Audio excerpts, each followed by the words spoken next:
Hi friends, తెలంగాణలో రాష్ట్ర ప్రజలందరికీ అదుర్పే శుభవార్త. మహిళలందరికీ కూడా అదుర్పే శుభవార్త అంటే దసరా కానుకగా చీరలైతే ప్రతి సంవత్సరం అయితే ఇస్తూనే ఉంటారు. మనకు బతుకమ్మ పండుగ అనేది సాంప్రదాయకంగా జరుగుతూనే ఉంటుంది మన తెలంగాణలో. ప్రతి ఒక్కరు కూడా బీఆర్ఎస్ లాస్ట్ ఇయర్‌లో అయితే బీఆర్ఎస్ ప్రభుత్వం అయితే ప్రతి ఒక్కరికైతే ఇవ్వడం జరిగింది చీరలైతే. ఇప్పుడైతే బతుకమ్మ పండుగకు ముందు తర్వాత ఇస్తామనేసి 2 చీరలనేసి అంటూ ఉన్నారు.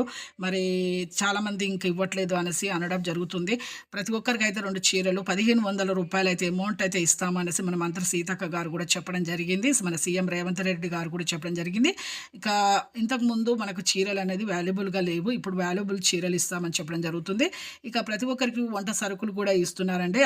6 కిలోల సన్న బియ్యము, అలాగే గోధుమ పిండి, నూనె, చక్కెర, కందిపప్పు ఇవన్నీ ఇవ్వడం కూడా జరుగుతుందండి ప్రతి ఒక్కరికి కూడా.